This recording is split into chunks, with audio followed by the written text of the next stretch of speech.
అనంతపురం జిల్లా వ్యాప్తంగా నిన్న రాత్రి కురిసినటువంటి భారీ వర్షానికి చాలా చోట్ల జలమయమైనటువంటి పరిస్థితి. ముఖ్యంగా కందుకూరు ప్రాంతంలో ఇక్కడ పెద్ద ఎత్తున తెల్లవారుజామునే దాదాపు 200 ఇళ్లకు పైగా ఇళ్లకి నీరు వచ్చినటువంటి నేపథ్యంలో మొత్తం స్థానికులు కూడా తీవ్ర ఇబ్బందులు పడుతున్నటువంటి నేపథ్యంలో విషయం తెలిసిన వెంటనే ఫైర్ సిబ్బంది కూడా హుటాహుటిన తెల్లవారుజామునే వచ్చి ఇక్కడ సంఘటనా స్థలంలో ముసలి వాళ్ళని పెద్దవాళ్ళని ఏదైతే చిన్న పిల్లల్ని అందరినీ కూడా బయటికి తీసుకొచ్చినటువంటి నేపథ్యం. ఇటువంటి పరిస్థితుల్లోనే డిస్ట్రిక్ట్ ఫైర్ ఆఫీసర్ మనతో ఉన్నారు. ఏం చెప్తారు ఆయన మాట్లాడినప్పుడు? సార్ ఏంటి సార్ ఈ ప్రధానంగా ఇంత పెద్ద ఎత్తున వాటర్ రావడానికి ప్రధాన కారణం? మాకు ఈరోజు తెల్లవారుజామున 5:30 గంటల ప్రాంతంలో మాకు సిపిఐ కాలనీ నియర్ ఈనాడు ఆఫీస్ దగ్గర నీళ్ళన్నీ మా ఇళ్లలోకి వచ్చాయి, మమ్మల్ని రెస్క్యూ చేయండి అని చెప్పి కాల్ రావడం జరిగింది.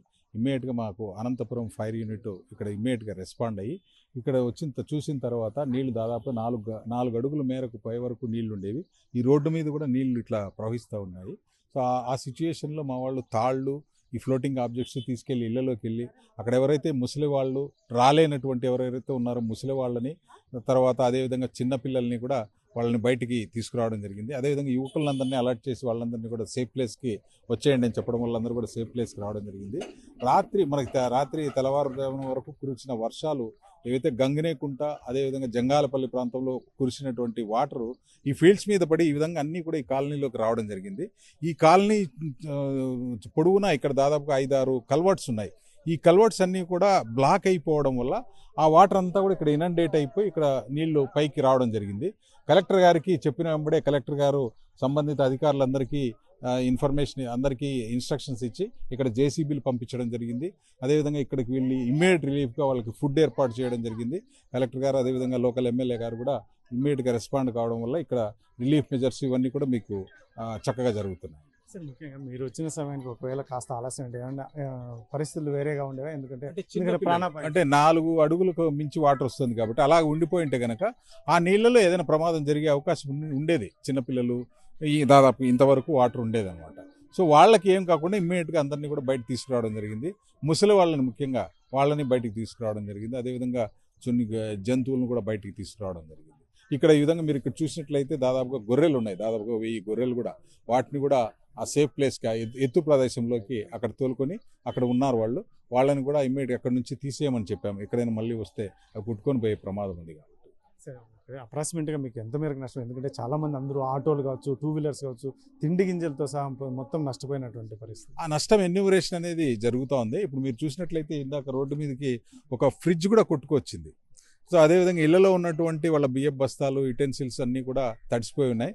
అవన్నీ కూడా కలెక్టర్ గారికి చెప్పడం జరిగింది. కలెక్టర్ గారు ఇమ్మీడియట్గా వాళ్ళకి కావాల్సిన రిలీఫ్ మెజర్స్ అన్నీ కూడా తీసుకుంటున్నారు. చూడవచ్చు ఇక్కడికి చేరుకున్న నీరుతో చాలా రాత్రి తెల్లవారుజామునే మాకు ఇన్ఫర్మేషన్ వచ్చినటువంటి నేపథ్యంలో తెల్లవారుజామునే మేము ఇక్కడికి వచ్చి మా రెస్క్యూ టీం కూడా మొత్తం చిన్న పిల్లల్ని ముఖ్యంగా ముసలి వాళ్ళని బయటికి తీసుకొచ్చినటువంటి నేపథ్యం.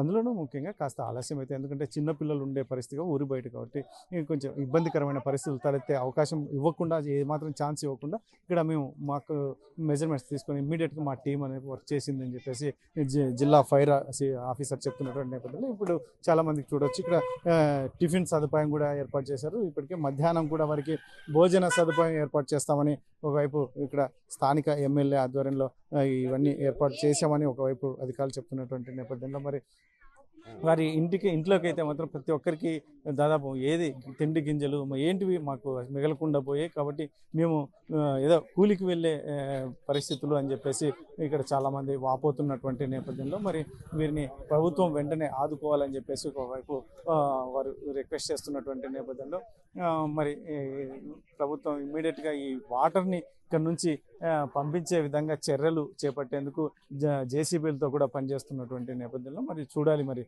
ఎంతసేపటికి వాటర్ క్లియర్ అవుతాయి. ముఖ్యంగా వీళ్ళు ఇళ్లలోకి వెళ్ళాలి అంటే ఇంకా కనీసం 2-3 రోజులు పట్టే అవకాశం ఉంది. అందులో ఇక్కడ వ్యాధులు కూడా ప్రబలే అవకాశం ఉన్నాయి. ఎందుకంటే నీరన్నీ ఎక్కడి నుంచో వచ్చినటువంటి నేపథ్యంలో ప్రజలకు వ్యాధులు ప్రబలే అవకాశం ఉన్నటువంటి నేపథ్యంలో మరి వీరికి తగు చర్యలు మెడికల్ సిబ్బందితో సహా అన్ని తగు చర్యలు తీసుకుంటామని ఒక అధికారులు వెల్లడి చేస్తున్నటువంటి నేపథ్యంలో మరి ఇక్కడ అధికారులు అయితే ఇప్పటికే అప్రమత్తంగా ఉన్నామని చెప్పేసి చెప్తున్నటువంటి పరిస్థితులు.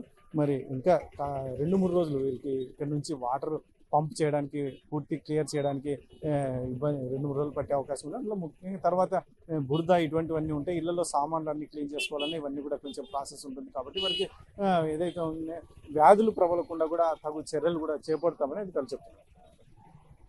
కెమెరా పర్సన్ సుధాకర్, చెల్ల కెనడా RTV.